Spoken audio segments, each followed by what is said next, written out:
The Twilight Zone episode, The Purple Testament, is a wartime supernatural drama. It was written by Rod Serling and is set in the final days of the Korean War. The episode centers on Lieutenant William Fitzgerald, played by William Reynolds, an American Army officer stationed in Korea. Fitzgerald begins to experience a strange and disturbing ability.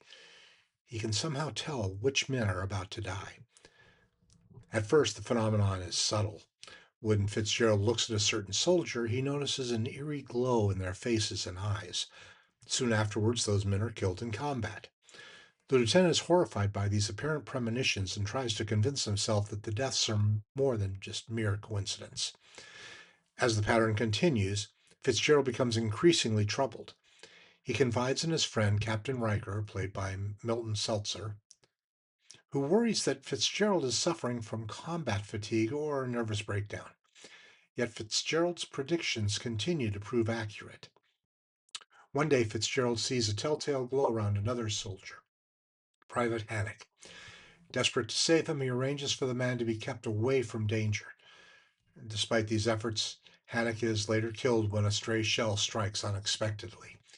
The incident convinces Fitzgerald that death cannot be avoided simply because its approach is known. The burden of knowing who will die becomes almost unbearable. Fitzgerald grows withdrawn and fearful, haunted by the faces of men he knows are doomed but cannot save. His comrades begin to question his sanity. The climax occurs when Fitzgerald notices the mysterious glow around Captain Riker. Distressed, he tells his friend that he believes he is going to die. Riker dismisses the warning and tries to reassure Fitzgerald. Shortly afterward, the two men are riding together in a jeep when they encounter a landmine. The explosion kills Riker instantly. As Fitzgerald struggles to comprehend what has happened, he finally sees the glow reflected in a mirror in his own face. He realizes that he too is marked for death. Moments later, he's called to accompany a combat patrol. The implication is clear. His own death is imminent. William Reynolds, born December 9th, 1931, passed away August 24th, 2022, was an American film and television actor best remembered for his starring role as Special Agent Tom Colby in the television series The FBI, and for his appearance in the classic Twilight Zone episode The Purple Testament. Born William de Klerk Regnier, I probably messed that one up something fierce, but he's born in Los Angeles. Reynolds grew up in Southern California and developed an interest in acting at an early age. After serving in the United States Army during the Korean War era, he pursued a professional acting career in Hollywood. Reynolds began appearing in films during the 1950s and quickly established himself as a handsome, dependable leading man. His movie credits included Carrie, 1952, based on the novel by Theodore Dreiser, The Son of Ali Baba opposite Tony Curtis and Piper Laurie, Cult of the Cobra, a popular horror film that later became a cult favorite, and Battle at Apache Pass, a Western adventure. Although he appeared in numerous films, Reynolds found his greatest success in television. Throughout the 1950s and 1960s, Reynolds became a familiar face on American television. He guest starred in many popular TV series, including The Twilight Zone, Maverick, Wagon Train, Cheyenne, 77 Sunset Strip. His most memorable Twilight Zone role came in The Purple Testament. In 1967, Reynolds landed the role that would define his career, Special Agent Tom Colby on The FBI, starring alongside Ephraim Zimbalist Jr. Reynolds played the younger FBI agent who assisted in investigations across the country. The series was a major success and ran for 9 seasons. Reynolds appeared regularly from 1967 until the show's conclusion in '74, becoming widely recognized by television audiences. After the FBI ended, Reynolds gradually reduced his acting work and eventually retired from the entertainment industry. Unlike many actors of his era, he is largely avoiding publicity and lives a relatively private life. He remained fondly remembered by fans of classic television, particularly for his work in The Twilight Zone and the FBI. William Reynolds was never one of Hollywood's biggest stars, but he built a solid and respected career spanning more than 3 decades.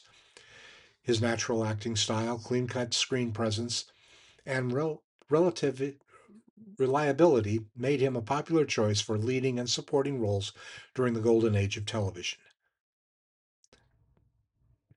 Both roles of The Purple Testament and the FBI showcased the quality that defined his career: sincerity, professionalism, and a quiet strength that made him a believable and appealing screen presence. Dick York, born September 4th, 1928, died February 20th, 1992, was an American actor best known for playing Darren Stevens, the mortal husband of Samantha on the hit television series Bewitched. Although his career was cut short by a debilitating health problem, York remains one of television's most beloved performers. Dick York was born Richard Allen York in Fort Wayne and grew up in Chicago. As a child, he displayed a remarkable talent for speaking and acting. He began his career in radio at a young age, performing in dramatic programs, and developed a clear voice and natural delivery that would serve him well later as an actor. York entered television and film during the 1950s and quickly earned a reputation as a talented character actor. He appeared in a wide variety of dramatic television series, including Studio One, Alfred Hitchcock Presents The Twilight Zone, and Rawhide. His film appearances included roles in Inherit the Wind and They Came to Cordoba. Directors and producers admired York for his ability to portray sensitive, intelligent, and emotionally complex characters. A major turning point occurred when filming the movie They Came to Cordoba. During the production, York suffered a severe back injury while lifting another actor during a scene. The injury damaged discs in his spine and caused chronic pain that would plague him for the rest of his life. Although he continued working, the injury progressively worsened over the years and eventually became debilitating. In 1964, York was cast as Darren Stevens in Bewitched, starring opposite Elizabeth Montgomery. The show became one of television's biggest hits. York's portrayal of the often flustered advertising executive trying to cope with his witch wife and her magical relatives earned him widespread popularity. What made York's performance special was his combination of exasperation, warmth, and comedic timing. His reactions to Samantha's magical mishaps became one of the show's defining features. Despite his success, York was often working through severe pain. The physical demands of television production became increasingly difficult, and he frequently required medication just to continue filming. By 1969, York's condition had deteriorated so badly he could no longer continue on the show. After collapsing on the set, he was forced to leave Bewitched. The role of Darren Stevens was subsequently recast with Dick Sargent. The change became one of the most famous recastings in television history. York later spoke openly about his disappointment at having to leave the series he loved, but his health left him no choice. Throughout 1970s and 80s, York endured significant physical challenges and periods of financial hardship. Nevertheless, he remained active in charitable work and became deeply involved in helping homeless individuals and those in need. Friends and colleagues often remarked on his kindness, optimism, and strong faith despite years of chronic pain. Dick York died on February 20th, 1992, at the age of 63 from complications related to emphysema. Today is remembered primarily for his iconic portrayal of Darren Stevens on Bewitched. Many fans continue to regard York's version of Darren as the definitive one because of the warmth, humanity, and comic energy he brought to the character. Beyond Bewitched, York is admired as a gifted dramatic actor whose career demonstrated considerable range. His perseverance in the face of severe physical suffering has also become an important part of his legacy, earning him respect from colleagues and fans alike.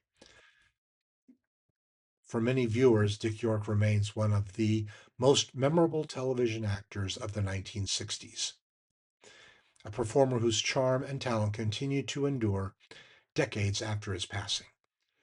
Rod Serling served in the U.S. Army's 511th Parachute Infantry Regiment, 11th Airborne Division during the liberation of the Philippines, where this episode is set. The night of the planned air date, a plane carrying Richard L. Baer and William Reynolds crashed in the Caribbean Sea, injuring both, though not seriously. It's believed that during their swim to land, they discussed the episode that night, and Baer requested Reynolds not to look at him. He later admitted that he commended Buck Houghton's decision to reschedule rather than use the incident for publicity. When Captain Riker is left alone, sorts out his personal belongings and decides to leave them behind, the soundtrack transitions to a harmonica playing a tune. The tune is from Anton Dvorak's Symphony No. 9 from A New World, second movement, a passage that sometimes is sung as Going Home. In the final scene, a wounded soldier plays it again on his harmonica. Dean Stockwell was the initial choice for Lieutenant Fitzgerald, but he had to turn it down due to a scheduling conflict. He eventually appeared in A Quality of Mercy, which has a similar setting as well as another William Shakespeare-based title. Dick York said, "None of us is a mind reader." York later starred in A Penny for Your Thoughts, in which the character gained mind reading capabilities.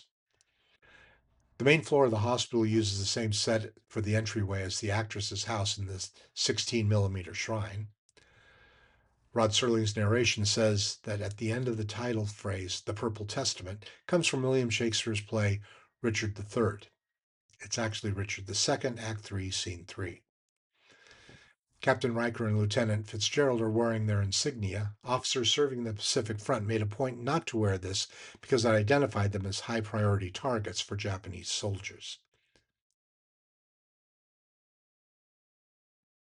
Just before his final patrol, Captain Riker checks his .45 semi-automatic pistol to confirm that it's loaded and ready to fire.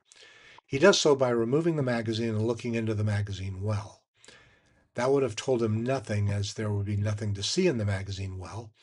What anyone familiar with a .45 would do is pull back the slide slightly, a quarter of an inch or so, and visually ensure that there was a round in the chamber, then release the slide to fully reseat the chamber round.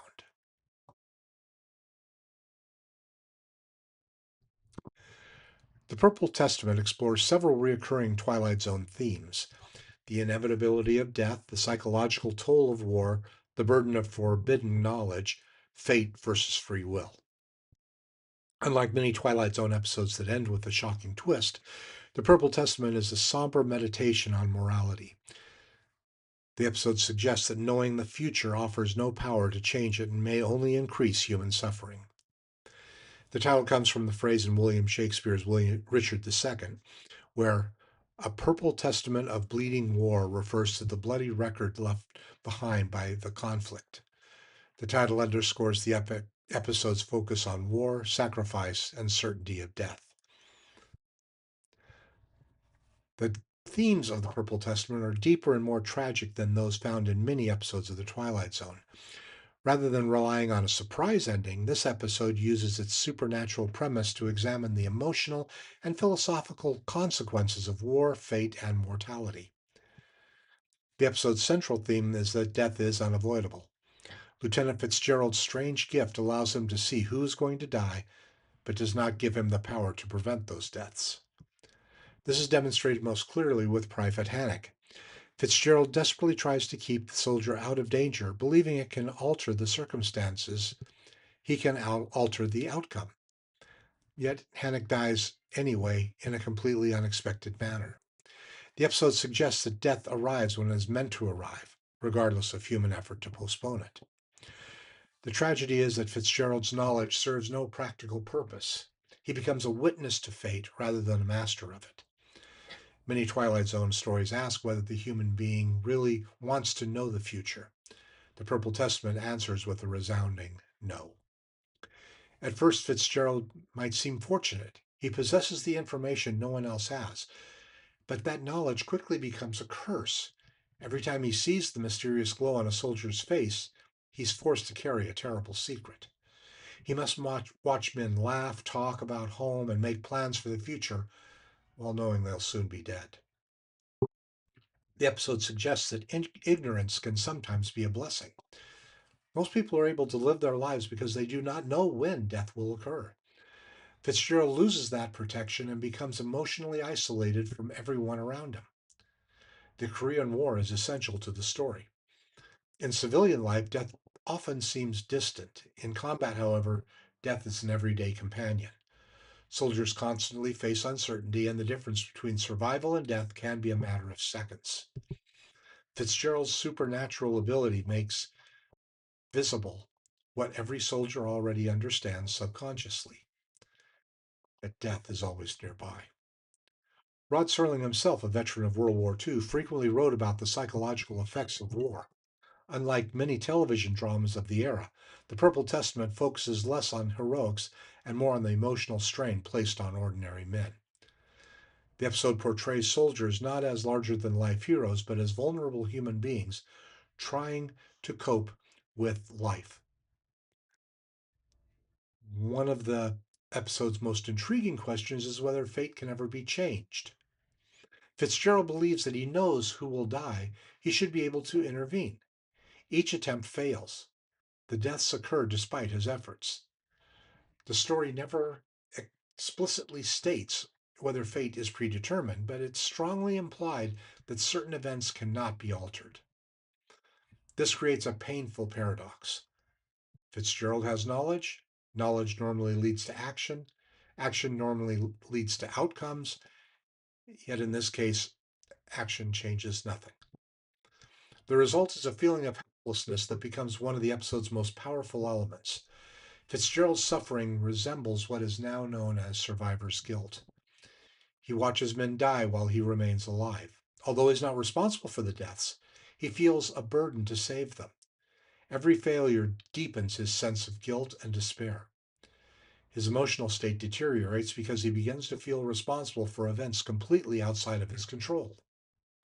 The aspect of the story reflects the experience of many combat veterans who struggle with questions such as, what did others why did others die while I survived? Could I have done more? And was there something I should have done differently? The episode never gives Fitzgerald comforting answers. The ending delivers a profound irony. Throughout the episode, Fitzgerald fears for everyone else. He worries about soldiers, friends, and comrades. He spends all of his emotional energy trying to understand their deaths. Only in the end does he discover that he too is marked. The realization places him in the same level as the men he has been watching all along. Death is not something that happens only to others, it comes for everyone. This moment transforms the episode from a story about predicting death into a meditation on the human condition itself. Fitzgerald's gift reveals a truth that applies to every person. No matter how much we know, how much we plan, or how much we struggle, mortality is the one destiny all human beings share. The episode reflects many of the concerns that fascinated Rod Serling throughout his career. Having witnessed firsthand, Serling often explored the frailty of life and the arbitrary of nature of death. The Purple Testament suggests that courage is not the ability to escape death, but the ability to continue living despite knowing that death is inevitable. The soldiers in the episode carry on with their duties because they have no alternative. Fitzgerald's tragedy is that he becomes too aware of what everyone else can afford to ignore. In the end, the episode is less about the supernatural power than about the universal human fear, the desire to know what lies ahead, and the realization that some truths may be too heavy to bear. It remains one of the most thoughtful and haunting war stories ever produced for the Twilight Zone. I didn't understand, again, this episode when I first saw it back in 1960. However, after reviewing it and seeing it again and again, I've noticed that this is one of the most powerful episodes, a very moving testament to life and death. It tells how we can and cannot control our own destinies. This episode gets a 5 out of 5.